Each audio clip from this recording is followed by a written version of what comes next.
Silencio, por favor.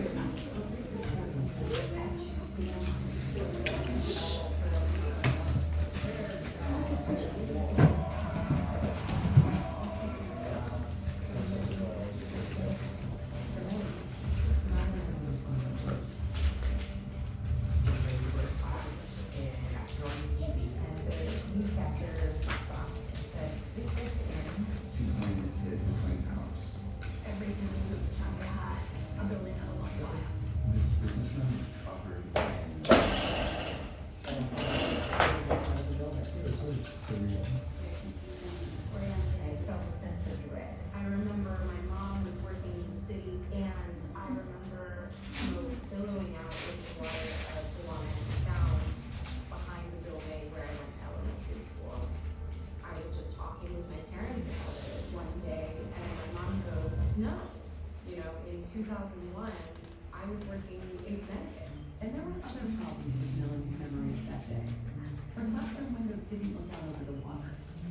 The World Trade Center was over 40 miles away, and the smoke was drifting in the opposite direction.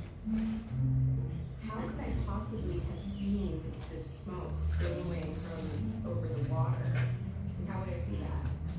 Your memories for 9/11 are probably not as accurate as you think. We know about 50% of the details about every change in the year, even though most people are convinced they're 100% right. They might correctly remember the gist of the day, but not details like who they were with, what they were doing when they heard, and what exactly they saw. Even our most significant memories, the ones that form the foundation of our life story, aren't perfect recordings. They can shift and warp over time. It feels like the whole purpose of memory should be to preserve the past. So why are memories so unreliable? How exactly does remembering work? Wait a second, I do remember your, memory everybody has is a gold mine of unexplored and untapped potential. our memory that we mediate our interactions with the world. Memory is one of our most fundamental activities, and it is only when it fails us that we think about it at all.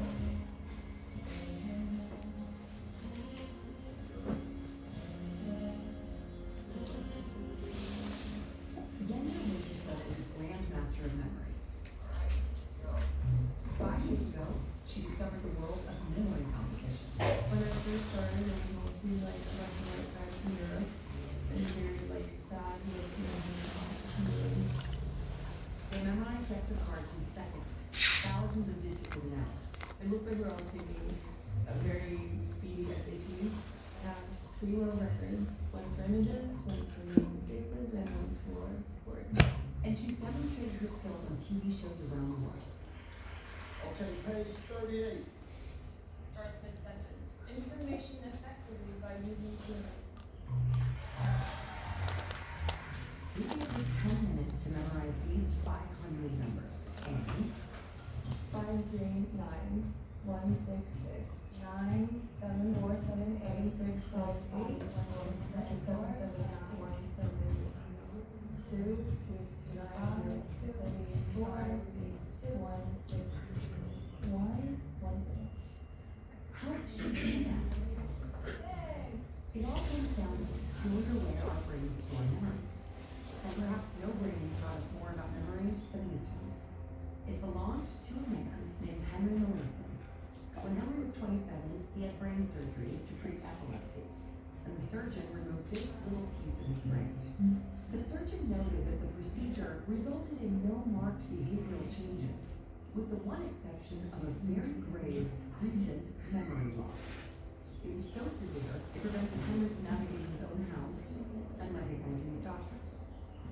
But Henry still had other types of memory, habits that don't require conscious thought, like how to ride a bike, so-called implicit memories. He also kept some conscious or explicit memories. He discussed historical events with his doctor in this recording from the early 90s. What happened in 1929? The stock market crashed. Sure did. That's an example of semantic memory. Facts, dates, numbers, words, the kinds of things that memory athletes memorize. The real damage was to Henry's episodic memory, his memory of personal experiences. When his doctor asked, "Do you know what you did yesterday?" he replied, No, I don't. How about this morning? I don't even remember that. without this one small part of his brain, Henry had trouble forming new memories. But that doesn't mean memories are stored in one specific place. When you have an experience, say performing at a recital, sensory information is processed in many different parts of your brain. The sound of the cello, the feeling of the strings under your fingers, the face of your friend in the audience, the pain of stage fright.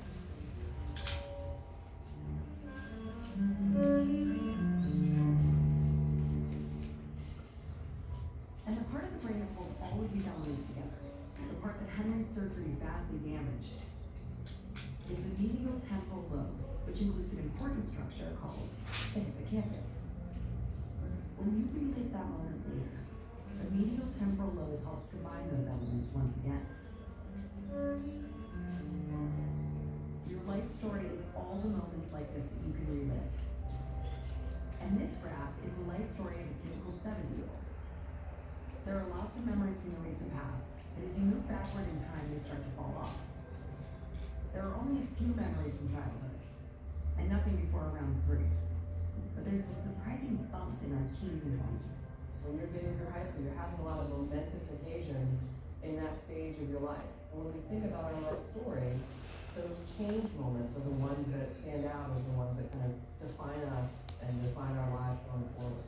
Some people have more memories than others, and you can improve your memory by just living a healthier and more active life.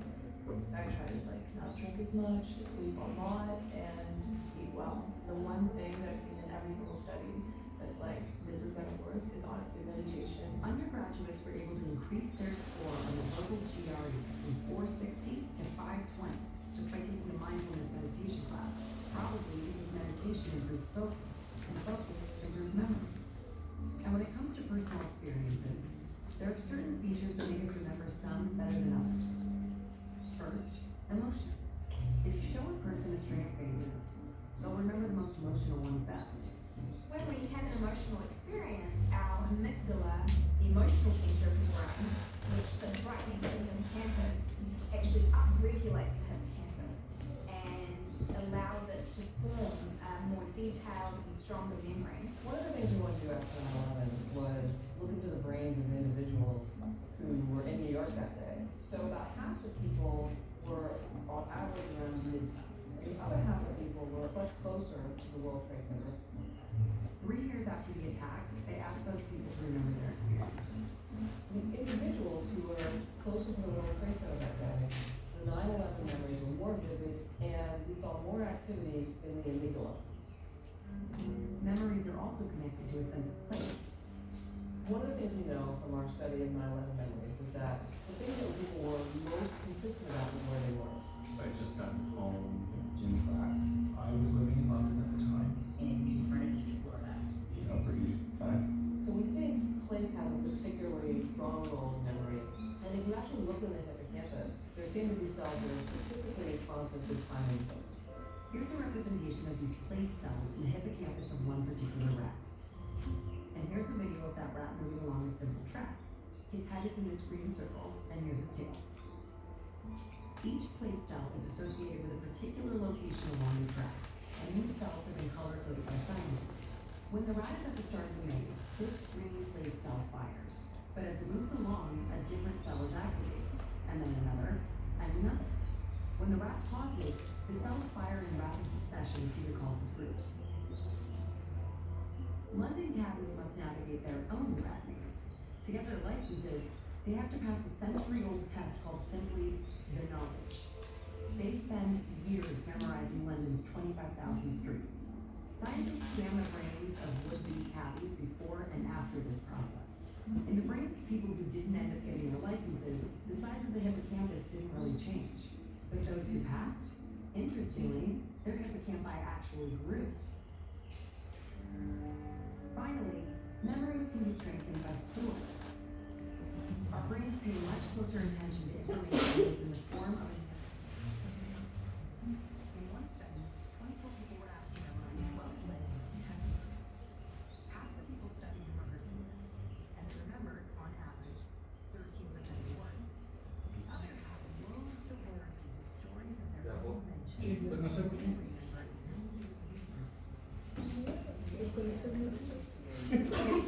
Como el audio sí.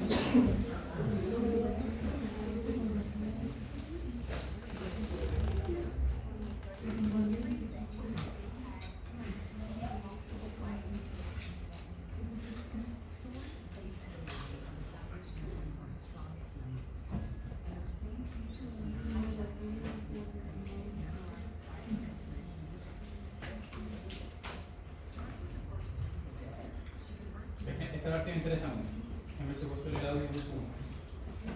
¿Qué el audio fue yo? Fue como problema del parlante, se apagó en un del Pero como que murió así, no sé, no tengo no tengo una respuesta, lamentablemente. Pero igual, tiene su título, vamos. Pero, vamos.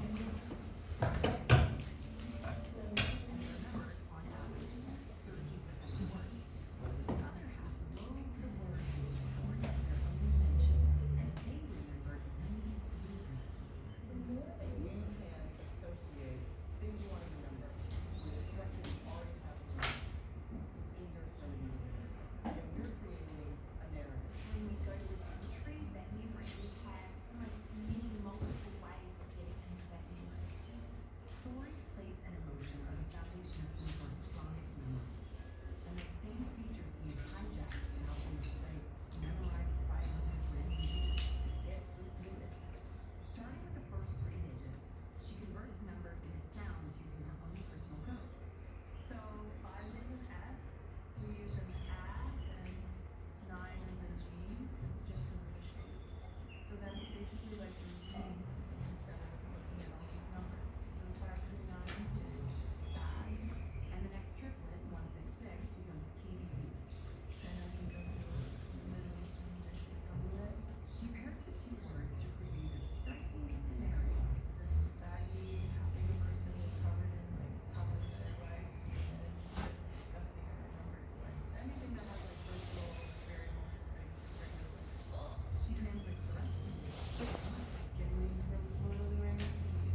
audio no pasa por mí infinitamente, chicos, pero me interesa para que queden algunos puntos base puestos sobre la mesa de lo que vamos a revisar hoy y para partir de entrada como que eliminando una creencia que lo hablábamos la semana anterior, diga.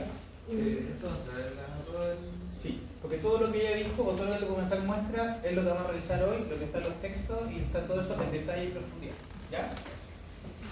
No me interesa que se aprendan la neurobiología de la memoria, ese no es mi punto, ¿no? Como si el hipocampo, si el lóbulo frontal o prefrontal, no es eso, ¿no?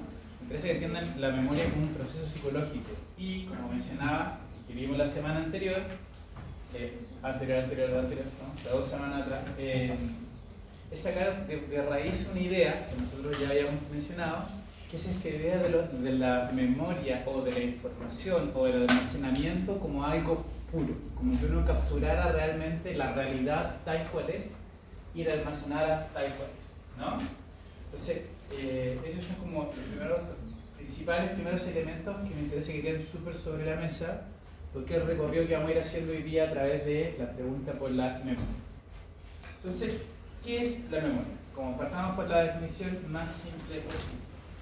Si nos vamos a las definiciones de manual, ¿no? Como a los grandes libros de psicología y a los manuales de psicología, la memoria nosotros la vamos a entender como la capacidad de recordar las cosas que hemos experimentado, imaginado y aprendido, ¿no?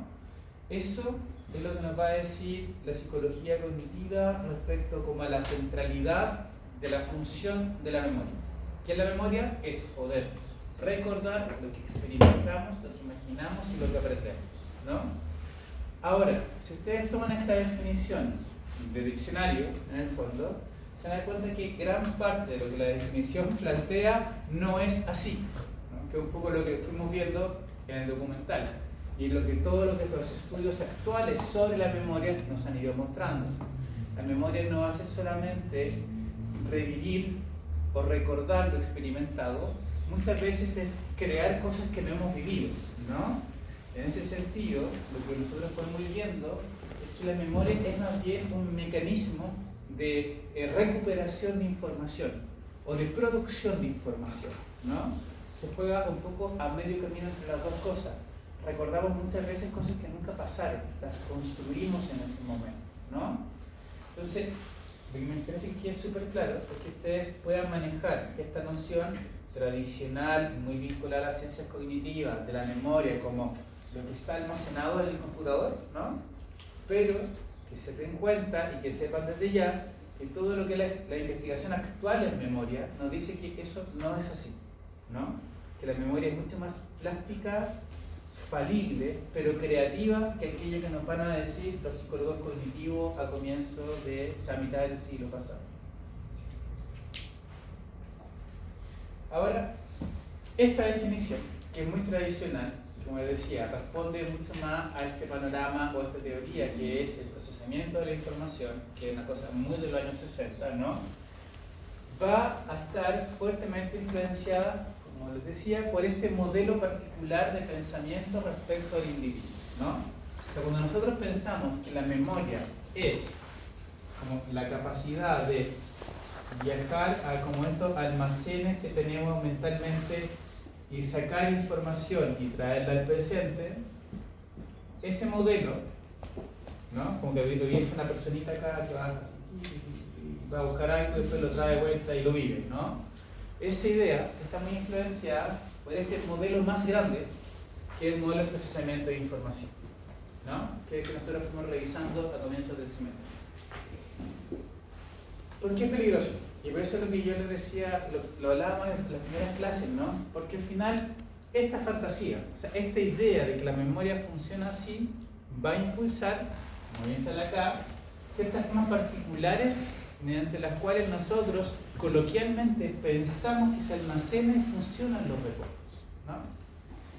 Cuando nosotros hacemos cosas como el reconocimiento de testigos, o damos, que ha sido algo bien problemático y que en Estados Unidos está bien en entredicho actualmente, la idea del testigo, como es que yo vi lo que pasó. Lo que vemos es que la gran mayoría de esas declaraciones son falsas. No son falsas porque hay un ánimo o porque hay una intención voluntaria de mentir.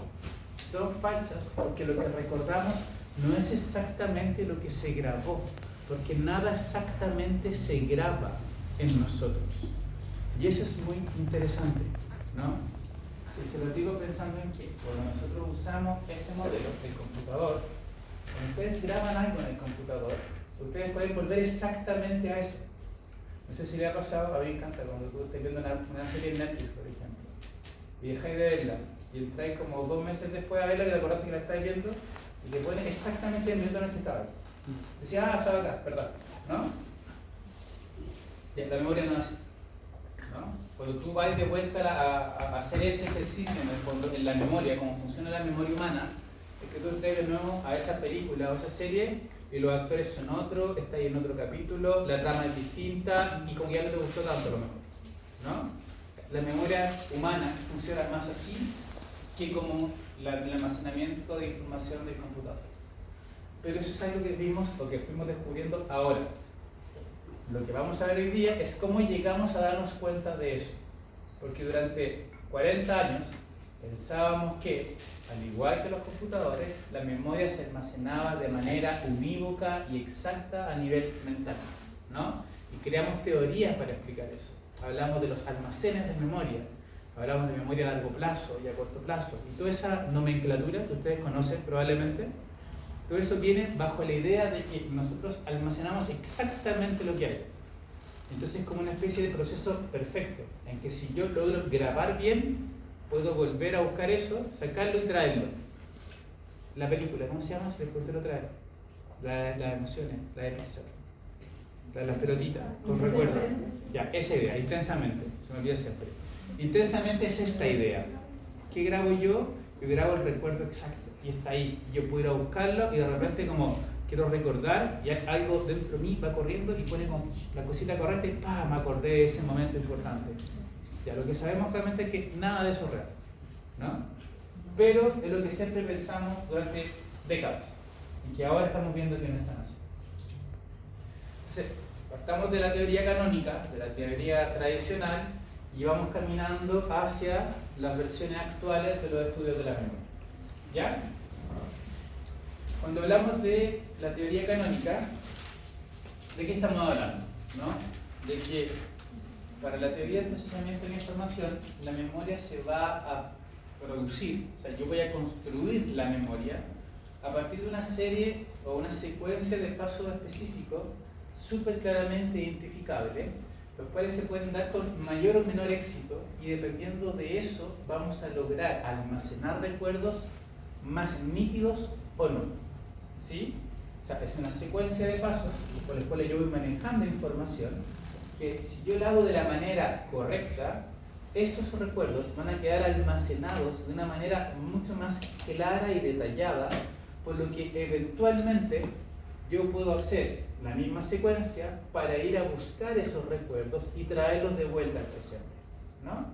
Piénselo, en verdad es muy parecido a que ustedes digan voy a guardar algo en el closet donde pues, guardo la comida en la casa, ¿no? Dices, ¿dónde dejé el arroz? Ah, está adentro del closet, hay un gabinete, abro el gabinete, meto el arroz, cierro. ¿Qué hago yo para buscarlo después? Bueno, mismo movimiento, lo saco y lo uso, después lo vuelvo a guardar ahí, ¿no? Es una metáfora súper mecánica, es súper simple, de pasos lógicos, que no funciona, pero es otro tema. Vamos a ir después a ello. Entonces, ¿cómo parte este proceso? Como bien decía la chica del documental, ¿no? La memoria va a partir muy vinculada al proceso que nosotros ya vimos anteriormente, que es la percepción. La percepción va a crear la memoria. Y la percepción se va a producir porque tenemos sensaciones. ¿Se acuerdan de eso? Lo vimos la semana anterior. Porque tenemos sensaciones, percibimos cosas. Y como percibimos cosas, dependiendo de cómo manejamos esa percepción se puede almacenar como información o se va a desechar, se va a borrar de mi almacén sensorial. ¿Sí? Entonces, ¿cómo partimos? Con los registros sensoriales. Con nuestra capacidad como especie humana de poder efectivamente capturar información del medio, información sensorial, y poder hacer algo, operacionalizar, poder atender a esa información sensorial. Entonces, ¿dónde partimos? En los registros sensoriales. Esto lo habíamos visto y lo discutimos antes en las clases anteriores. Y el registro sensorial es una especie de sala de espera de las impresiones y de la información captada en el encuentro con la realidad. ¿Qué está diciendo Morris, Maisto y otra serie de autores que trabajan un poco esta metáfora de lo cognitivo? ¿No? Está diciendo, cuando yo me enfrento a la realidad, cuando yo estoy vivo y tengo cualquier experiencia con el mundo, lo que tengo son millones de datos sensoriales que mis órganos sensoriales van capturando. ¿Sí? Ahora, que yo capture esa información no quiere decir que esa información quede, se use o sirva para algo. O sea, de hecho, lo habitual de nosotros es que estamos constantemente capturando sensaciones, pero que no las usamos para nada, ¿no? Yo estoy caminando, toco esto, sentí algo, y eso se fue, no dejó ni una impresión en mí, ¿no? O yo estoy acá, siento el olor, digo, alguien se puso perfume, pasó, no quedó como un recuerdo en mí. Si 2 horas más alguien me dice, oye, ¿a qué olía la sala? No lo sé. Es que me cuentan 2 horas más, oye, ¿cómo era la textura del piso? No me acuerdo. No se hizo nada con esa información. Y como esa información quedó en el registro sensorial, pero no se operacionalizó, no se hizo uso de ella, lo que vamos a ver es que nuestro aparato cognitivo lo que hace es ir como barriendo constantemente esto, ¿no? O sea, tenemos infinidad de información, tenemos órganos sensoriales que pueden capturarla, pero esa información capturada va a saturar nuestra capacidad de capturar información nueva. Entonces, cada vez que capturamos información del medio, información sensorial, o hay un ejercicio que permite que esto pase y se atienda de alguna manera, se haga algo con esa información, o si no, rápidamente nuestro sistema sensorial lo que va a hacer es borrarlo. Fum, fum, fum. Entonces, hay un mecanismo que es automático en nosotros, que está constantemente actuando, es decir, limpiando toda la información que no usamos. Digo. ¿Qué quiere decir con borrar? ¿Qué pasa con la información que hay? Como no se atiende, no se almacena. Y todo lo que no se almacena, se borra. Literalmente, se borra. Es como... A mí una vez un profesor, hace mucho tiempo atrás, me dio esta metáfora que la encontré mala y buena, pero por eso me gusta. O sea, como cuando tú estás manejando y llueve, y tú vas haciendo así, decís, ¿qué pasó con esa agua? Se va, no dejó nada. Igual dejó el parabrisas mojado, ¿cachai? Que decís como, igual tú miráis y acá llovió, ¿cachai? Ya, es un poco la misma metáfora, diría yo. O sea, tú estás constantemente recibiendo información. Viste gente en la calle, pasaron cosas, sentiste olores. Si tú no haces algo con esa información, no te acordás. Oye, ayer te cruzaste con el Juanito en la calle. Sí, me acuerdo, perfecto, jamás te acordaste. Pero si tú vas caminando y decís, Juanito, buena. Listo. ¿Esa memoria no está ahí? Ahí la memoria va a ser la primera operación sobre esa información. Como si yo atiendo esa información de alguna manera, ¡pum! Entraba al primer almacén de memoria, van a decir, a la memoria a corto plazo. ¿Cachai? Si no la atendimos, esa información se borra. Y normalmente lo que hacemos es borrar. ¿Por qué? Porque la información es infinita y nuestra capacidad de procesarla no. Entonces estamos siempre capturando información sensorial, borrando información sensorial. ¿Sí? Dígame. ¿Y no hay forma de recuperar esos recuerdos? Así como con la terapia de regresión, creo que se llama.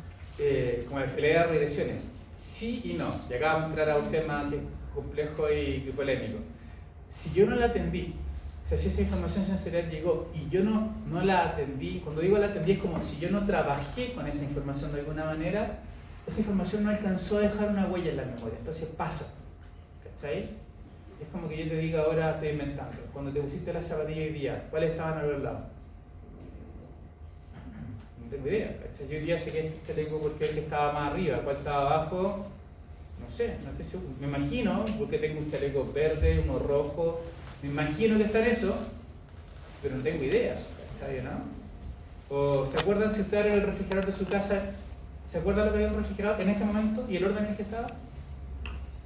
No. O sea, tú decís, los huevos, porque siempre están ahí, ponte tú, arriba.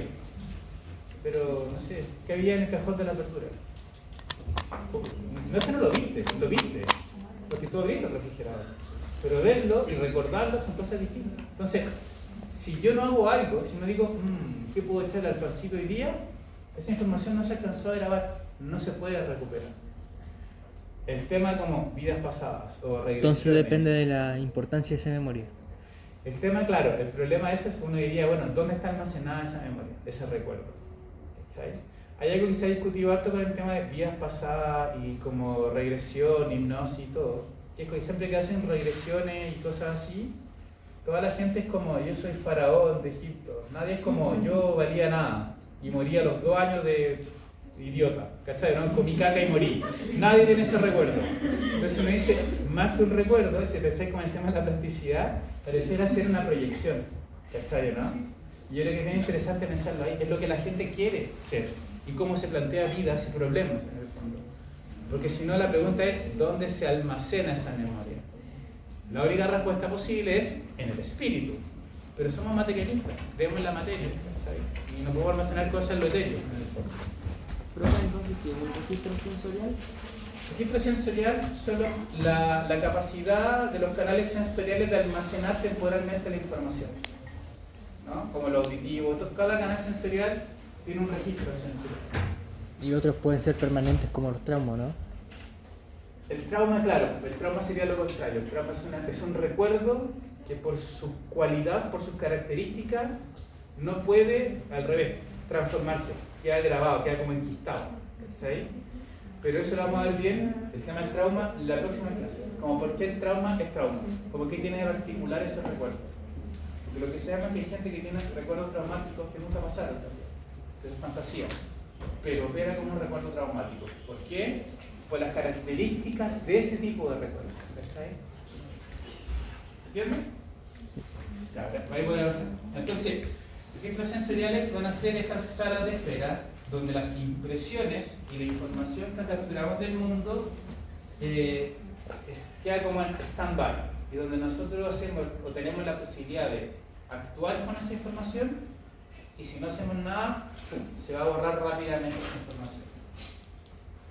Como sale acá, tenemos diversas operatorias con respecto a la información que recolectamos que permiten que esa información pueda almacenarse o sea desechada. Y cada órgano sensorial va a tener su propio registro sensorial, ¿no? Esto lo sabíamos, cada órgano sensorial actúa independientemente porque captura una información distinta, la procesa distinto, etc. Lo que me interesa mucho de este primer momento es eso, el hecho de que hay mucha información, siempre. El punto al cual atendemos, ¿no? Es este paso. Para que haya memoria, algo de esa información sensorial tiene que ser capturada y tiene que otorgársele un estatuto distinto. ¿Sabes? No sé si le ha pasado. A mí me pasa siempre. Es decir, como, hoy tengo que salir. ¿Dónde dejé las llaves? Las tenía en la mano. Como ¿dónde dejé las llaves? ¿Cachai? Yo siempre peleo con mis hijos. Los hijos son muy desordenados. No, Pascual, te pasé las llaves ayer. No, no me las pasaste, te las pasé. Y así, y repente, así. Así como, está todo bien, mi amor. Siempre lo supe, era una prueba, ¿cachai? Y uno, sí, ¿por qué no me di cuenta si la tenía en la mano? ¿Por qué no? Porque esa información, eso no lo capturaste. Pasó, la sentiste, porque esto genera información sensorial. No la adquiriste, no hubo un foco en eso. ¿Por qué la niña del video dice la meditación ayuda? Porque la meditación tiene como objetivo enfocarse en algo. Te enseña a estar consciente de lo que estáis sintiendo, ¿no? Ese es el juego de la meditación, de mindfulness, de todas esas cosas. Entonces, esto que estamos viendo acá en esta primera operatoria es eso, como solamente aquello que yo atiendo, aquello que yo pongo, aquello que yo uso, logra saltar este primer momento de información sensorial y no ser eliminado como en el primer corte, ¿no? Diga. ¿Qué hay de la memoria reflejo, así como parpadear o respirar? No es memoria, propiamente ¿No? tal. Y son hábitos o instintos, son acciones mecanizadas. No requieren que nosotros pongamos atención. Hay toda una teoría sobre los hábitos que es muy linda, que viene William James. Dice, por ejemplo, en el momento que nosotros al revés percibimos que estamos haciéndolo, no lo podemos hacer, porque rompemos una mecanización. Lo que hablábamos la otra vez, cuando te das cuenta que estáis tragando, decís como, chuta, ¿cómo se tragaba? ¿No? Cuando te das cuenta que estáis respirando, ¿no le ha pasado eso? ¿Cómo estoy respirando? Respiración automática desactivada. Era un lugar raro. Ya, pero esos lugares, ¿cachai? ¿No? Como el tragar, el respirar, el pestañear, cuando te das cuenta de la sensación de los dedos, son cosas que están mecanizadas y que si la conciencia la agarra se hace muy incómodo. Que tienes que salir de la conciencia. ¿Cachai? Al revés. Y también tenemos cosas raras. No sé si les pasa, de repente, a mí me pasa, que ya me voy a estacionar.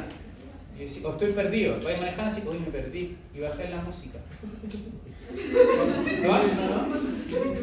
Cállense todos, necesito como poner atención dónde estoy y con qué tiene que ir que estemos hablando. No importa, cállense todos. Es la capacidad de enfocarse en la información y poder trabajar esa información. ¿Cachai? Ya, de ahí vienen todas esas fantasías. Entonces, este primer momento va a ser precisamente eso. ¿Qué hago con la información que logro capturar del mundo? ¿No? Y la primera persona que pensó que esta información no era eterna y que si no atendíamos esa información de ciertas maneras se perdía, es el caballero que ustedes ven acá, que es Sperling, ¿no? Hizo Sperling un experimento. Sperling se hizo la siguiente pregunta: ¿cuánto tiempo dura la información en nuestra mente o en nuestra conciencia si es que no trabajamos con esa información? Esa era la pregunta que se hacía Sperling. Como, cuando yo tengo un montón de información del mundo, ¿cuánto tiempo dura esa información en mi cabeza? Antes de que se olvide completamente, ¿no? Vamos a hacer el experimento, ¿ya? Necesitamos audio. A ver. Ahí sí que se puede igual.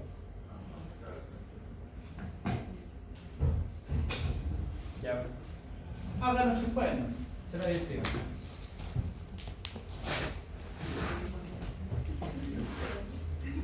¿Todos tienen su hoja y su papelito? ¿Sí? ¿Todo para poder?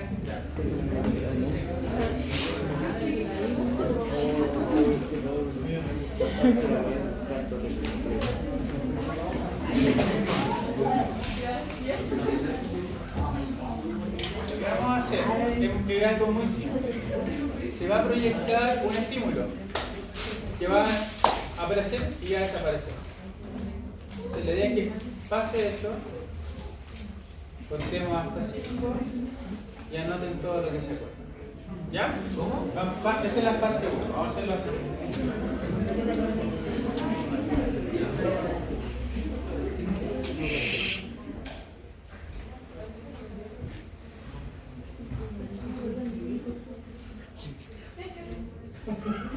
Cuando aparezca el estímulo, cuando aparezca algo proyectado, tienen que va a aparecer así, y va a desaparecer. Cuando aparezca, vamos a contar hasta 5 y después tienes que anotar todo lo que se puede.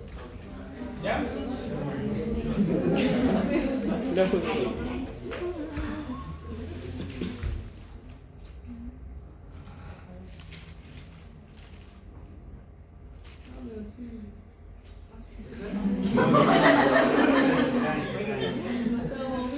Llegamos, practicando lo que tenéis que hacer.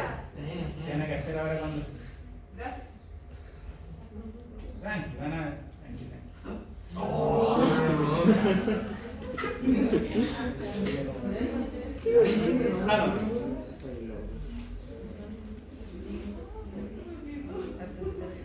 Todo se me olvidó.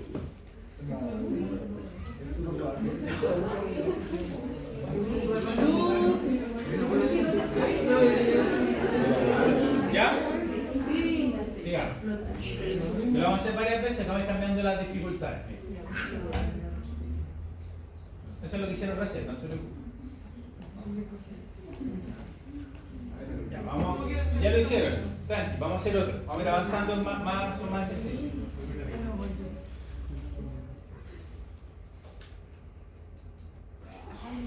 1, 2, 3, 4, 5. Anota.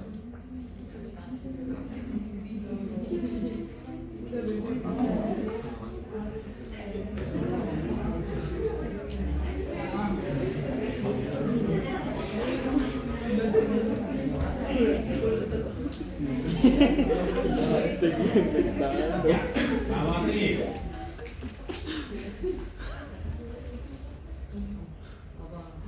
Vamos a seguir. Tiene otro.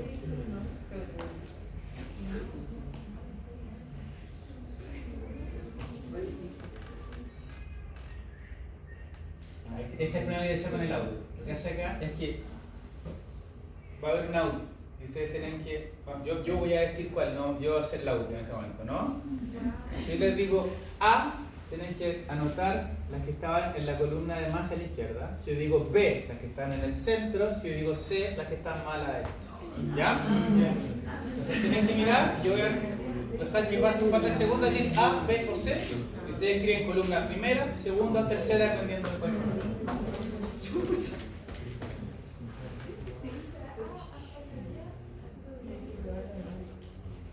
A, B, C. Vieron lo que les decía recién. Ahí les voy a decir. ¿Listo?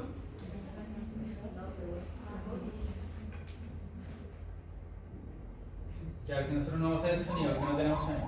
Ah, sí, sí hay sonido. Ya. La ambulancia es de columna A. Ya acá. Para que cachen los sonidos. Si hay sonido, entonces no le ponen sonido, más fácil.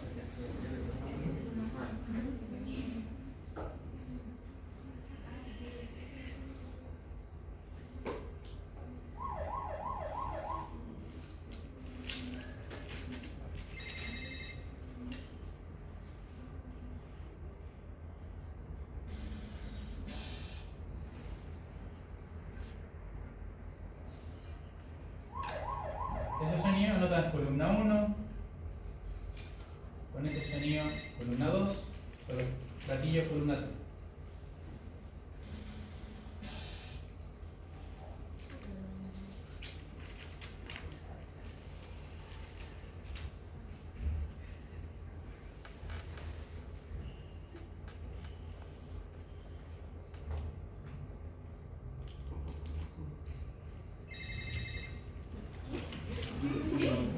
¿Ah? Vamos a hacer de nuevo. Ahora la segunda oportunidad. Va a aparecer y va a sonar un sonido. Anotan el sonido, la columna dependiendo del sonido que correspondía. ¿Ya? Segunda oportunidad.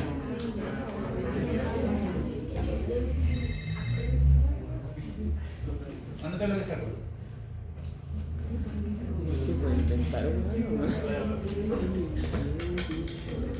Sigamos, vienen más.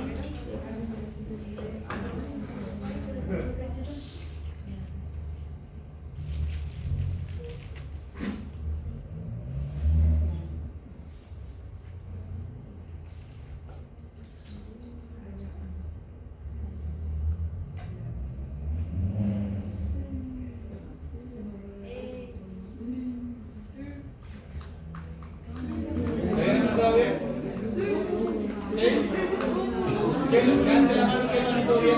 De corazón, de corazón. Sean honestos, honestidad intelectual. Me faltó la última, a venir PJ.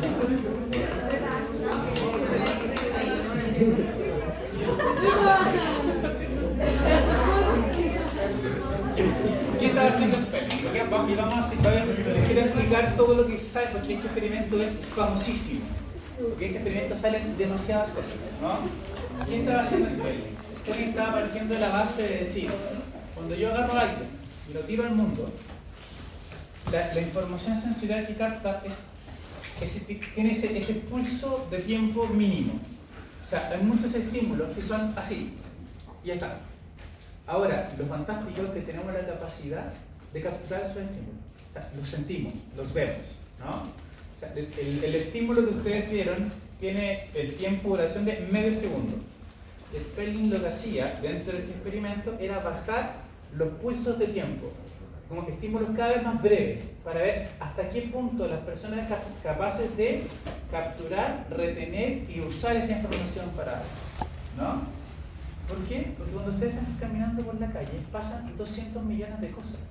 Ahora, cuando uno lo que va haciendo es, mira, tengo mucha información y puedo capturarla en fragmentos muy breves de tiempo. O sea, como basta que esté expuesto una mínima fracción de segundo a algo para que eso ya exista en mi conciencia.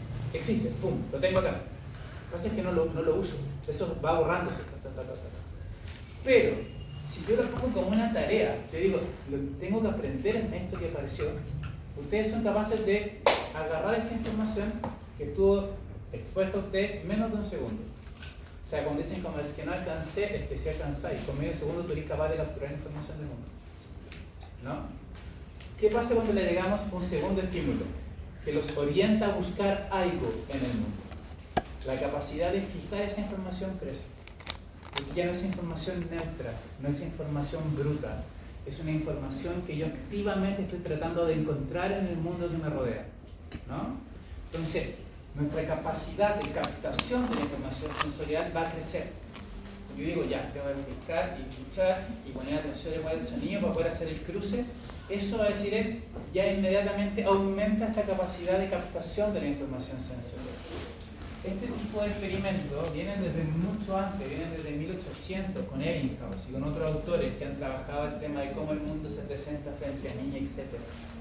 Lo que va a permitir Sperling es ver un primer momento en el cual la información sensorial aparece, la velocidad con la que se borra y qué hacemos con ella. ¿Cuántos escribieron bien la información? Levante la mano. Ya. Sin mirar el cuaderno, ¿alguien me puede decir cuáles eran las letras? P. Vamos a ver.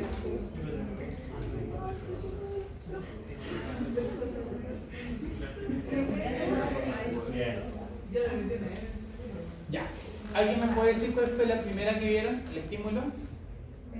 Los números. Ya. ¿En qué orden? Del 1 al 9. ¿Están seguros? No. Sí. ¿Están seguros que eran del 1 al 9?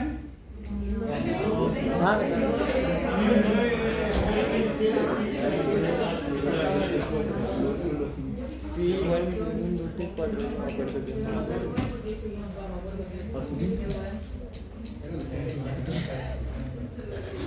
inventando. Era el ejemplo de la primera fase. Era el ejemplo, no sé, no lo encuentro. Vamos a ver, ahí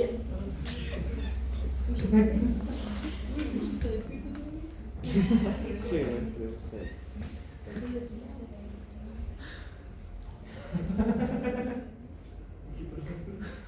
¿Le hago una pregunta? Lo dije. ¿Por qué cuando dije que están seguros dudaron de lo que vieron?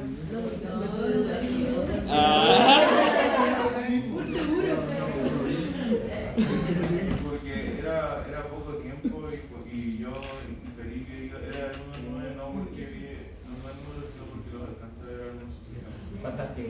Ya, sí, estoy súper de acuerdo, porque uno los vio, pero uno también los presupone, ¿no? Uno ve una secuencia y dice, esto se debe completar de una cierta manera. ¿Por qué esto es interesante? Vamos a este, ¿no?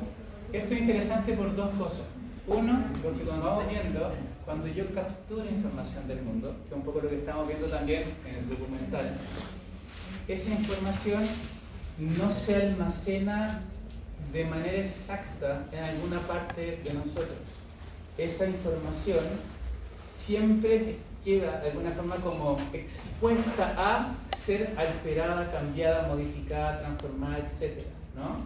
Si yo les hubiese dicho a ustedes, si hubiese insistido yo un poquito, me da lata, pero decirles como, se dieron cuenta que no está al revés, la verdad usted me dice, hoy sí, en verdad está al revés. ¿Por qué? Porque yo estoy jugando con sus recuerdos. Porque yo puedo cambiar sus recuerdos. Y ustedes pueden cambiar los recuerdos de los otros. Porque los recuerdos no se almacenan puros. Ese es el gran tema que me interesa que quede claro hoy día. Para esta teoría, sí, pero sabemos que no del todo. ¿Qué nos va a decir Sperling entonces? Uno, la información visual, la que ustedes capturaron, se borra increíblemente rápido del almacén sensorial. Si ustedes después de clase se tratan de acordar, por ejemplo, de qué color era la lámina donde estaban las columnas escritas, ¿se acuerdan de qué color era esa? Naranja. Perfecto, bien. Sí, porque es demasiado llamativa. Dos, aparte que la información sensorial se tiende a borrar rápido porque nos entorpece porque tenemos que ser capaces de capturar nueva información rápido, porque siguen pasando cosas. La información nueva que vamos capturando va a producir lo que se llama un efecto de enmascaramiento, va a alterar o va a sobreescribir la información antigua. Yo percibo algo nuevo, eso nuevo va a como que instalarse arriba de la percepción anterior. Entonces, o la va a alterar o la va a borrar. ¿Qué hago yo para evitar que eso pase? Bueno, esta información que me interesa preservar, la trabajo, la uso para algo, ¿no? Es como cuando ustedes, y lo hablábamos la semana anterior, me parece, cuando ustedes dicen, oye, ya pues, juntémonos después otro día de que no estemos en la fiesta, juntémonos, dame tu número. Dice ya, es tanto, tanto, tanto, y tú empezás a repetir el número 2292306, 22923, y llega tu amigo y empieza 444444, le hacen eso a su amigo, por supuesto, porque yo se lo hacía a mi amigo. Y dicen, ¿por qué se me olvidó? Porque esa información nueva, yo estoy tratando de preservar esta y empieza así. Y empieza como a alterarla. Y después ya no me acuerdo. Y así muere el amor. Entonces, la información nueva tiene esta capacidad o esta potencia, esta posibilidad de enmascarar la información antigua. ¿Sí? Y como les decía, es solamente mediante un acto voluntario que la información puede mantenerse por más tiempo. Este acto voluntario es lo que vamos a entender nosotros como atención. Yo digo, cuando yo les digo que trabajamos esa información, yo me refiero a que la atendemos, le ponemos atención, ¿no? Tú dices, voy a mantenerme en este número, tú dices, voy a seguir mirando eso, tú dices, voy a recordar esto. Hay un acto voluntario, y esto es muy interesante, porque hay un acto de la voluntad humana, de mantener una información dando vueltas, ¿no? Entonces, nada se graba porque sí, en ese sentido. Para que la información pase del canal sensorial a la memoria, tiene que haber atención. Y la atención es un acto voluntario. El estímulo juega, por supuesto. Hay estímulos que son mucho más susceptibles de capturar nuestra atención. Yo estoy acá hablando con ustedes, de repente pasa alguien como incendiándose por fuera, le aseguro que yo voy a poner mi atención allá, porque no lo veo todos los días, ¿no? Pero, aunque el estímulo juega, hay un acto voluntario. Yo puedo estar hablando con ustedes, puedo empezar una fiesta al lado y decir que tengo que terminar de hacer la clase igual, así que bloqueo eso, chao. Y sigo hablando, ¿no? Por eso se habla de que hay algo voluntario de la atención, ¿no? ¿Cómo funciona entonces? Las primeras teorizaciones que van a tratar de articular todo este menjunje de cosas, ¿no? Como darle una forma y un sentido, van a corresponder a los experimentos y los estudios de un psicólogo norteamericano que es Donald Broadbent, ¿no? Broadbent lo que va a hacer es plantear lo que él va a llamar el modelo de atención temprana. Me interesa a Broadbent saber cómo es que la información de los almacenes sensoriales pasa a ser parte o pasa a operacionalizarse, pasa a funcionar y a integrarse al sistema de la memoria propiamente tal, ¿no? ¿Qué es lo que ve Broadbent? Va a pensar él que de los sentidos, como ustedes ven ahí, de los sentidos, de la capacidad de capturar información sensorial, lo que tenemos a través de la atención, porque hay atención, porque pasó el proceso que dijimos, esa información va a ser capaz de pasar a lo que va a llamar el almacén de corto plazo, ¿no? El almacén de corto plazo para Broadbent va a ser este espacio mental, ¿no? Que ellos en verdad lo ven como un almacén. Imagínenselo realmente como una especie de espacialidad, ¿no? El almacén de corto plazo es como la fila para entrar a una discoteca. Imagínenselo así. Y tú vas pasando y te dice como sí, sí, no, no, sí, no. Y es como que hubiese un algo o un alguien que hace que de la información que tenemos acá operar una especie de filtro que nos va a decir qué cosas pueden o van a almacenarse y qué cosas van a ser desechadas. Tú no puedes entrar acá, ¿no? Entonces, captura información del mundo, la atiendo. Cuando la atiendo, empieza a circular en este espacio intermedio que es el almacén de corto plazo o la memoria de corto plazo, ¿no? Es esta información que yo tengo dando vuelta en la cabeza, que yo uso para algo y ¡fum! Se borró, ¿no? Uy, tengo que ir a buscar la mayonesa. Ya, ¿qué voy a hacer? Buscar la mayonesa para hacer un sándwich. Llegué a la cocina, mayonesa, perfecto, listo. Puse esa información. Me acordé 2 días después que fui a buscar la mayonesa. No. Quedó grabado en una parte, no. Esta información es una información práctica, útil, que solamente si yo la trabajo de alguna manera va a lograr pasar al almacén de memoria propiamente tal, ¿no? Hola, ¿cómo estás? Y te presento a mi amigo Juanito. Te decís como, buenas Juanito, no tengo idea quién es, me importa un huevo. 2 días después, oye, ¿conociste a alguien en la calle? ¿No? ¿Cómo que no? Si estuviste con no sé, con Miguel. Ah, sí, pues. ¿Miguel andaba con alguien? No sé, no me acuerdo. ¿Andaba con Juanito? Ah, ¿verdad? ¿Cachai? Esa información que no se grabó, como que da lo mismo, ¿no? Este momento de esta información que es como puramente operativa, que la usamos y la sacamos de nuestra mente, va a ser el almacén a corto plazo, ¿no? Como les decía, va a tener que haber una especie de operatoria adicional, extra, para que esa información logre cruzar este filtro de la atención, ¿no? Para que esta información logre hacerse parte de un sistema de memoria que ya va a ser permanente o va a apuntar a la permanencia, ¿no? Si la información logra cruzar ese filtro, lo que vamos a ver es que va a tener la posibilidad de pasar a este canal de capacidad que ya para Proton va a ser ilimitado, ¿no? ¿Ilimitado en qué sentido? Perdón, limitado. ¿En qué sentido limitado? En el sentido de que yo, como toda la información, y yo, como una especie de procesador de información, no puedo almacenar infinitamente información. Entonces, hay un acto, insisto, hay un acto de selección de lo que yo me quedo y de lo que no.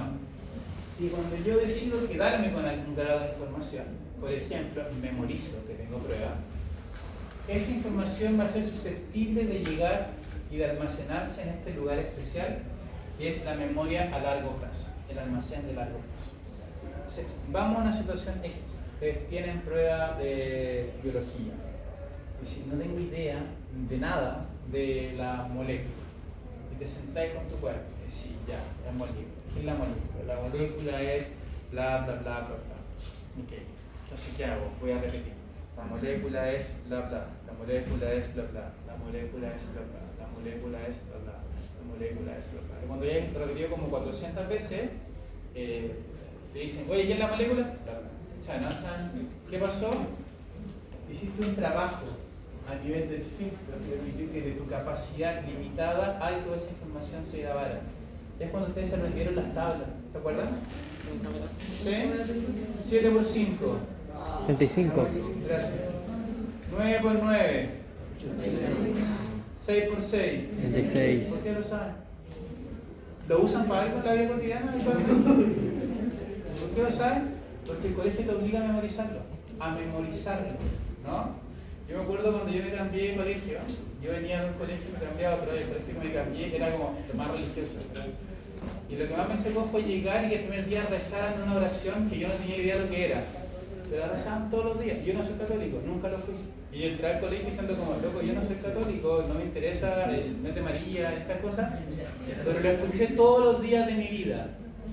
Oh María, en este bello mes que te está consagrado, todo resuena con tu nombre alabanza. Tu santuario resplandece con nuevo brillo. ¿De esa memoria? ¿Por qué? Porque la escuché todos los días, todos los noviembre, durante un mes, durante 10 años de mi vida. ¿De esa memoria? Y la detesto. Y cada vez que la digo, me da rabia. Digo, ¿por qué usé parte de mi cerebro en eso? En vez de María. Vivo en mí. Es eso. Está acá. Y como está acá, yo puedo, precisamente con esta flechita, traerla de vuelta a mi atención, ¿no?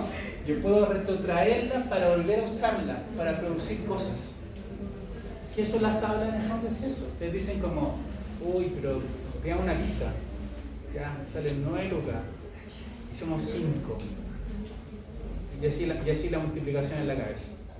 ¿Está bien, no? Y sigue perfecto. Estamos bien. Cada quien paga tanto, ¿no? Trae esa información y claro, ¿no? Ya, esto va a producir lo que dice Broadbent, un sistema regulado de respuesta. Va a permitirnos responder, ¿no? Ahora, la gran pregunta que sale de esta teoría, y la teoría de Broadbent fue una teoría súper mega popular, que capturó mucho la imaginación respecto a... ¿Viste el video de que hay unos alumnos como pasándose una pelota y pasaron por hilo por atrás y nadie se da cuenta? Esa es la teoría de la atención selectiva. Sí, me parece que va a estar, sí. Es que lo tengo acá, pero no sé si es este el siguiente. Es muy bueno el de Corina, sí. Ya, decía yo, el modelo de Broadbent, que es como el primer gran modelo de estudio de la memoria, es el que populariza palabras como memoria de corto plazo, memoria a largo plazo, o memoria operativa, etcétera, etcétera, ¿no? Pero, al poco andar, poco tiempo después de que se pone de moda este modelo, empiezan a haber críticas del modelo. La principal crítica tiene que ver con dónde actúa el modelo. Si al final lo que hago yo es que yo atiendo toda la información del mundo y después que yo la proceso, elijo con quién me quedo y el resto lo voto, que es lo que decía Broadbent, o si finalmente el filtro funciona mucho antes y es que yo no capturo toda la información, al revés, hay algo que limita la información que yo puedo recepcionar. Esa pequeña diferencia produce cambios significativos en cómo entendemos la memoria y va a partir esta teoría en dos partes, ¿no? Es lo que vamos a ver ahora.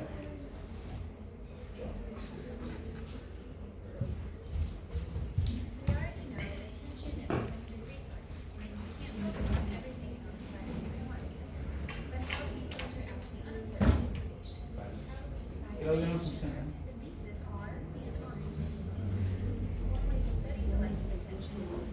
El audio funcionaba bien de nuevo, ahora funciona mal de nuevo. Déjame ver si le puedo ver subtítulos. Ah, pero no funciona. Eso ayuda mucho. Ayuda mucho.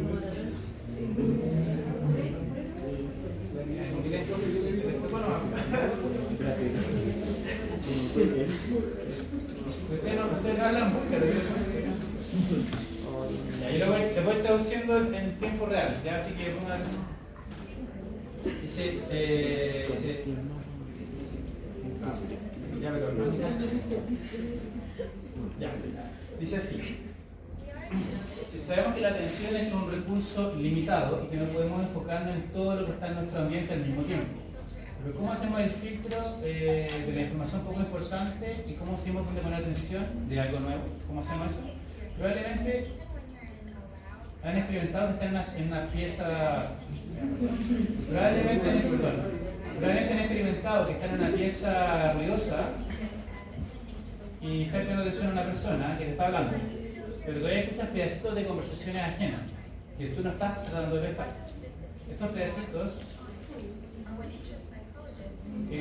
son lo que les interesa a los psicólogos que estudian la atención selectiva. Es la habilidad para enfocarse en algo o en alguien o en una tarea relevante que está a mano y dejar de lado otra información. Una forma de estudiar la atención selectiva es observar a las personas mientras están haciendo algo que se llama shadow tasking. Shadow tasking sería como, no sé cómo decirlo, tasks son de tareas, como shadow tasking, déjenme ver cómo lo traduzco. Shadow tasking. Ya está usando, por ejemplo, audífonos, donde está llegando dos información distinta de los dos oídos, como el audífono, ¿no? Y pues la derecha está escuchando algo completamente diferente a la izquierda. Por ejemplo, distintos idiomas. Y te dicen que repitas todo lo que está siendo escuchado en un oído. Y tienes que poner atención e ignorar lo que te dice el otro oído, ¿no? Y basado en lo que aprendemos con la atención que no, con la información a la que no le ponemos atención, podemos entender más de cómo funciona la atención selectiva. Y hay tres teorías grandes que intentan explicar este proceso. Ya. ¿Cuál es el ejercicio que están haciendo? Dicen, te ponemos dos audífonos. Y en un audífono estamos hablando en un idioma de algunas cosas y el otro audífono, otro idioma, otras cosas. Dicen ya, dime qué está diciendo el audífono derecho. Y para hacer eso tú tienes que dejar de poner atención a toda la información que estás recibiendo en el audífono izquierdo. Entonces, ese tipo de preguntas es lo que le interesa a los psicólogos que han trabajado la atención selectiva. ¿Cómo hacemos eso? Porque no es distinto, insisto, a lo que a ustedes les pasa cotidianamente, en que están siendo bombardeados de información y tienen que enfocarse en una cosa, ¿no? El acto de la atención. Si se para eso han salido tres grandes teorías.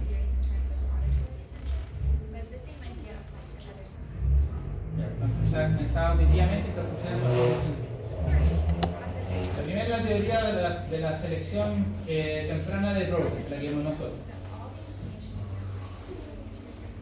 Broden tenía la idea de que toda la información sensorial iba a los registros sensoriales, los cuales brevemente registraban o almacenaban esta información, lo que incluía palabras, clics, sirenas, cualquier input que tuvieras, y este input después era transformado por un filtro de selección inmediatamente que identificaba lo que atendías a partir de las características físicas que tenías. Por ejemplo, aprendías a ese filtro que seleccionaba tono, voz, velocidad, acento, y te decía lo que tenías que entender y lo que no. Y todo lo que no tenías que entender quedaba afuera, ¿no?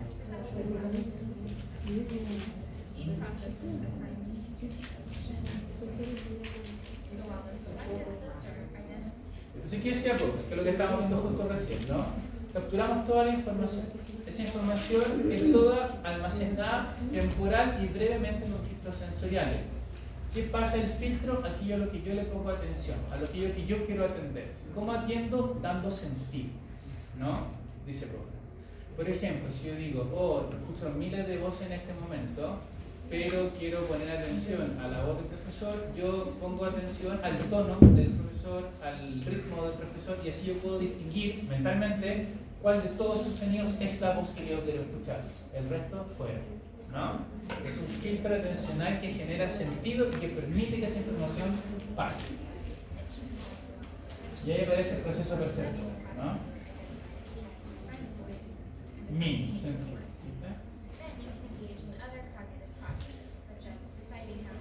Bueno, ahí aparecen otros procesos cognitivos que dicen como reaccionar, que es lo que decíamos de cómo se opera el experiencia. Ya. Acá dice, bueno, este modelo presenta problemas, que es lo que hablábamos recién. ¿Por qué?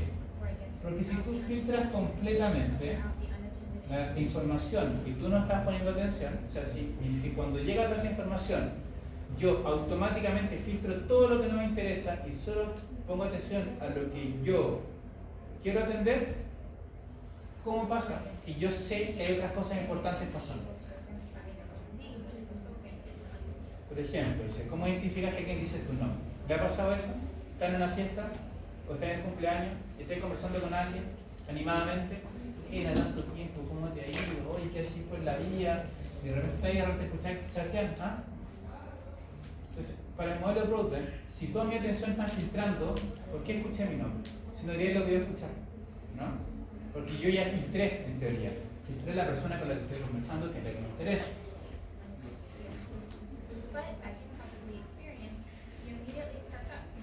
Inmediatamente te das cuenta cuando te dice tu nombre, aunque sea al otro lado de la pieza, y eso rompe la conversación en la persona. Y esto se llama el efecto de la fiesta de cócteles. Es un nombre de esto llevó a que los investigadores plantearan una nueva teoría. Dos holandeses propusieron un cambio a la teoría de Broden. Movieron el filtro selectivo para después del proceso perceptual. Esto quiere decir que registras todo, porque tu filtro selectivo decide qué es lo que pasa a la conciencia. Esto suena bien, pero mantener en mente que esto pasa realmente rápido, dado que la atención es un recurso limitado y el hecho de que somos súper eficientes a nivel mental. Parece un poco como desperdicio que funciona así, como que es demasiado esfuerzo en capturar mucha información para dejarla fuera. Así que la respuesta tiene que ser como en un proceso de selección temprana. Y eso nos lleva a la teoría actual, que es la teoría de Anne Treisman, de la atención selectiva. Treisman dijo que en vez de tener un filtro que es o todo o nada en el fondo, tenemos lo que se llama un atenuador. Atenuador significa que como que hace más débil los inputs de sonido, pero no los borra del todo. Así que algunos de estos logran pasar el proceso perceptual y le alcanzamos a dar sentido. Solamente que no tiene un sentido prioritario. En este punto te puedes dar cuenta que lo que no estás poniendo atención es realmente importante y puedes cambiar tu atención y atenuar aquello que estabas escuchando previamente.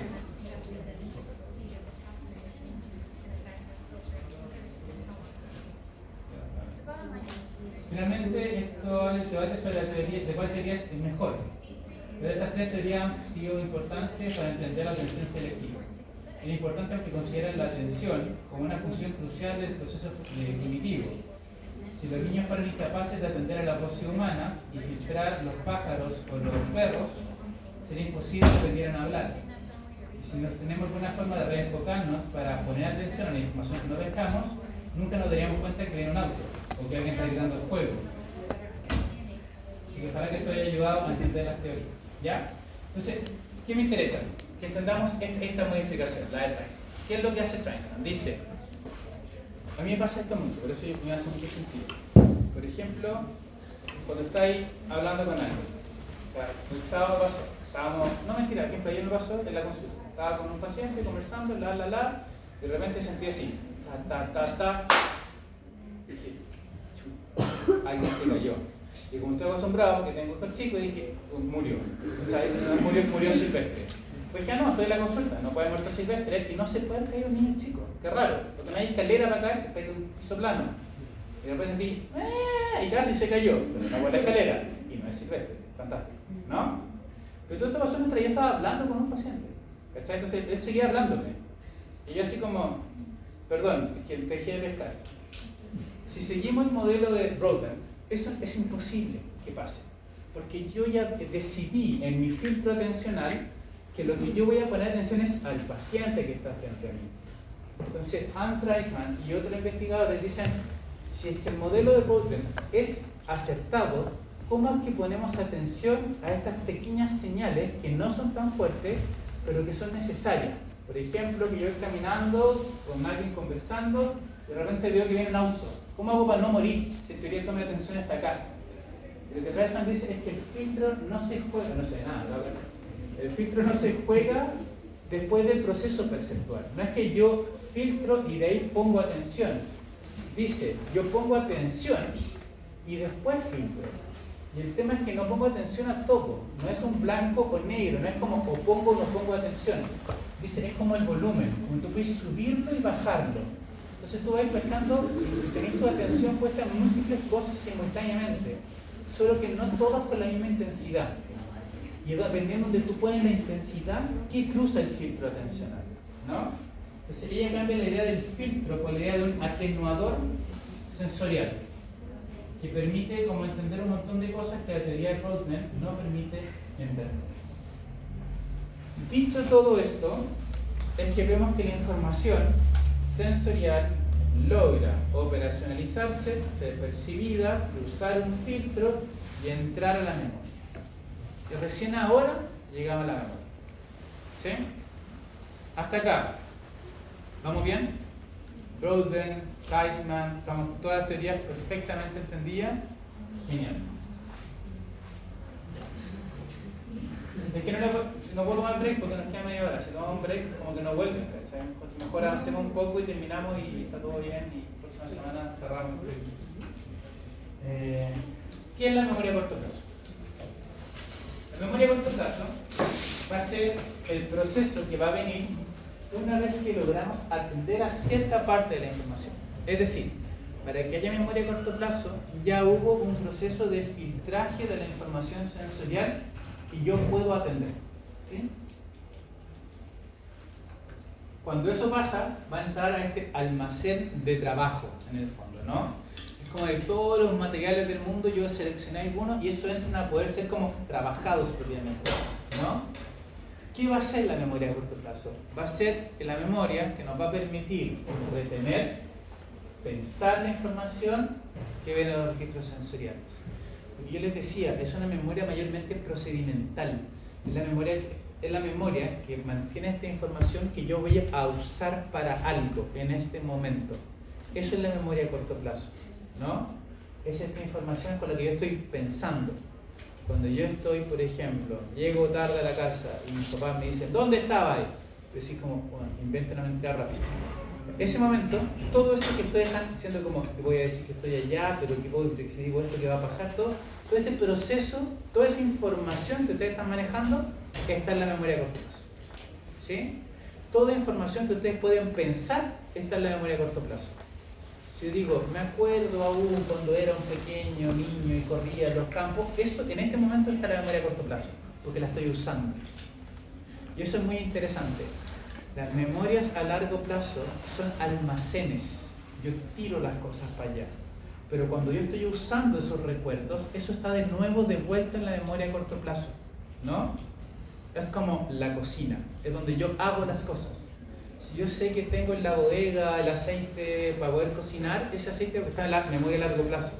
Pero si yo estoy echando el aceite al sartén para algo, eso está en la memoria a corto plazo. ¿Sí?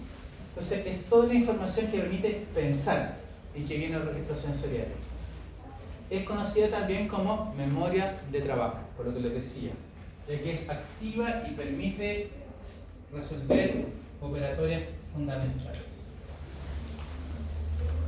Acá aparecen muchas preguntas sobre cómo funciona esta memoria. ¿Qué es esta memoria?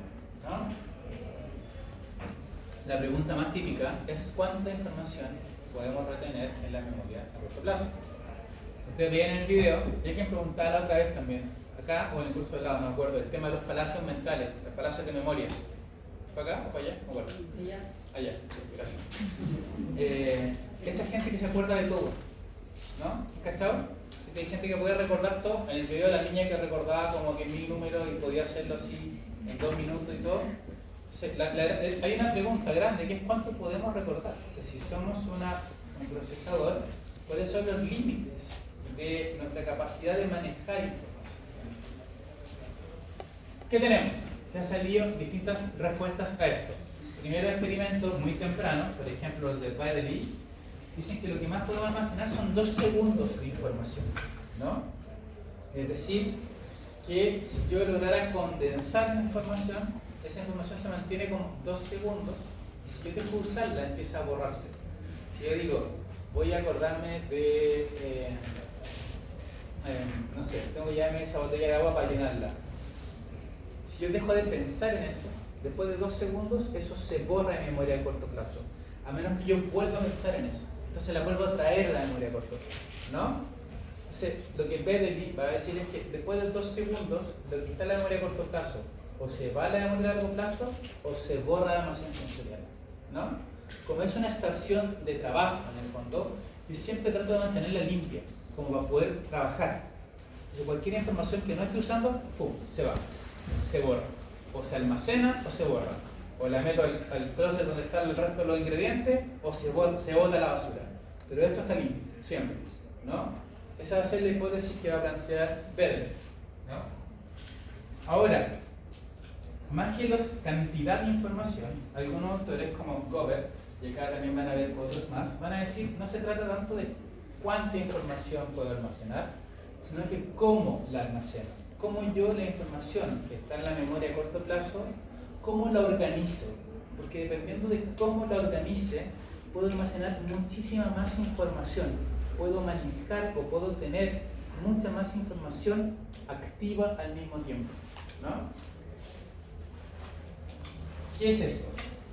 Es cómo segmentamos la información. ¿Se acuerdan en el video? Cuando la niña decía, ¿cómo yo le doy sentido a los números? Y dice, SAC, decía SAC, era Sally. SAC era 5, 4, y la que era 6, 5, 4, 6, esa era la primera cifra, ¿cierto? Y ella decía, 5, 4, 6, gracias. Y después, ¿cuál venía? ¿Se acuerdan de las segundas 3? Porque eran 1, 3, 3. Sí. 1, 3, 3. Ya. Y ella seguía así infinitamente. Decía, ¿cómo lograba recordar eso? Como ¿por qué podía recordarlo? Convirtiéndolo en letra. Porque lo convierte en letra. Y cuando lo convierte en letra, ¿qué le hace? Lo que hace es tratar de darle sentido. Entonces, en vez de recordar unidades aisladas, lo que hace es decir, esto es una unidad, es una palabra, es SAR. Esto es una palabra, es TBP como en tabule, que es la comida árabe, ¿no? Entonces, lo que hace ella es que si yo puedo almacenar X cantidad de montos de información, lo que ella hace es decir, bueno, usemos montos más grandes y los va sumando, ¿no? Eso es lo que ustedes, yo sé que ustedes en estos colegios se lo enseñaron y nunca lo pescaron, porque nadie lo pesca. Cuando les dicen aprendizaje significativo, es eso. Es decir, lo que yo aprendo lo tengo que dotar de sentido, porque si lo doto de sentido es infinitamente más fácil recordarlo, mantenerlo activo en la memoria y que funcione para algo. Y es más fácil conectarlo, y cuando lo conecto puedo hacer bloques de información más grandes. Y si es más grande, ocupa menos espacio en mi memoria, ¿no? De ahí viene toda esta idea del aprendizaje significativo, que tenga sentido, ¿no? Entonces, por eso Goberts y otros autores van a hablar de la segmentación, de cómo yo corto las unidades de información. Si mi memoria puede almacenar, que era el número mágico, 7 más menos 2 unidades de información, yo puedo tener 1, 2, 3, 4, 5, 6 unidades de información, o puedo tener una unidad de información, o puedo crear una historia que pasa a ser una unidad de información. Depende de cómo yo corte las unidades, ¿no? Es como la cocina funciona también, por ejemplo, te dicen como te puedes comer, ¿cachai? Ese típico chiste, ¿no? Se puede tomar una copa de vino, se le conoce una copa, ya. Es eso, ¿no? Al final están diciendo, la memoria funciona con unidades de información y es limitada la capacidad que tiene de procesarlo. Pero por lo mismo, depende de cómo yo construya las unidades de información, ¿no? A mayor el segmento, menores segmentos se pueden manejar, para decir simples, ¿no? Pero lo que sabemos es que vamos a ver a la otra página, ¿no? Pero vamos a ver. Que justo entre medio. Lo que vamos a hacer es que en gran parte la memoria a corto plazo funciona en base al significado, ¿no?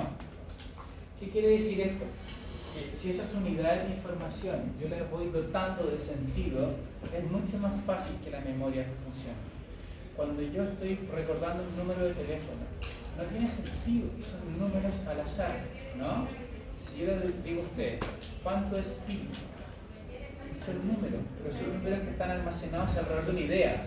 3,14, no sé qué más sigue porque no han aprendido, ¿no? Pero tiene sentido, no es un número al azar, es un número con sentido. Cuando ustedes se acuerdan de los teléfonos, de su root, son números con sentido. Y entre más sentido le dotemos a la información, más fácil es poder recordarla, ¿no? Yo no sé si ustedes cuando estudiaban, por ejemplo, yo lo hacía como para cuando estaba en el colegio, lo hacía con amigos. Inventábamos canciones. Decía, ya, me gusta esta canción. Ya, me gusta, no sé, Bad Bunny. Y decía, ya, voy a agarrar una canción de Bad Bunny y le cambié la letra. Y le poní la letra de la materia. ¿Cachai, no? Era como, ya, ¿qué se le ocurre la más creativa? Y después y le aprendí las cosas así. ¿Cachai, no? Y era botado. Después tenía un ritmo, y ahí recordando en base a un ritmo. ¿Cachai, no? Y el ritmo ya te lo sabías porque te gusta, ¿no? Entonces, son formas en que la memoria a corto plazo se dota de información, o sea, se dota de sentido y se puede almacenar. ¿Qué sabemos?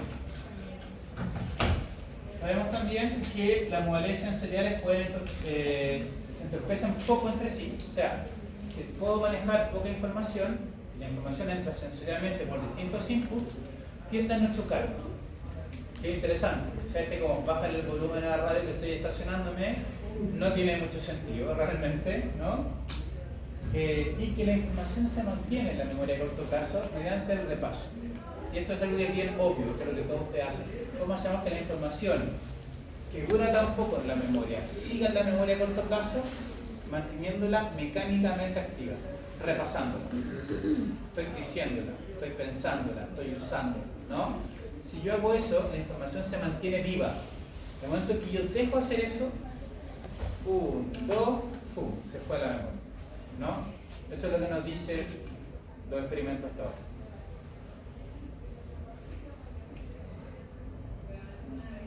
Cuando pasamos eso, esa memoria que repetimos, que logramos articular, que dotamos de sentido y que por lo tanto logra generar algún tipo de anclaje con nosotros, va a ser pasada a la memoria a largo plazo. ¿Sí? ¿Qué estamos diciendo? Vamos para atrás rápidamente. Cuando estamos acá, o sea, cuando tenemos este recorrido, si yo logro dotar de información, no es decir que esto pasa para acá la teoría nueva, pero cuando tenemos este momento en la memoria a corto plazo y yo tengo un canal limitado de poder manejarla y la mantengo activamente recordándola, si en esa recordarla, como mecánicamente, en repetir las tablas, por ejemplo, yo logro darle sentido, eso se almacena. Si no, cumplo la tarea que tenía que cumplir y esa memoria se borra. Y vuelvo a limpiar la cocina, ¿no? Como por decirlo así. Y ahí lo que tenemos es el paso a la memoria a largo plazo. Hasta acá. ¿Entienden bien? ¿Dudas, preguntas? Ya, los veo muertos, me parece válido, ha sido duro. Próxima semana, memoria a largo plazo, memoria social. Los dos temas que vamos a terminar. ¿Ya? Eso. Vayan con Dios.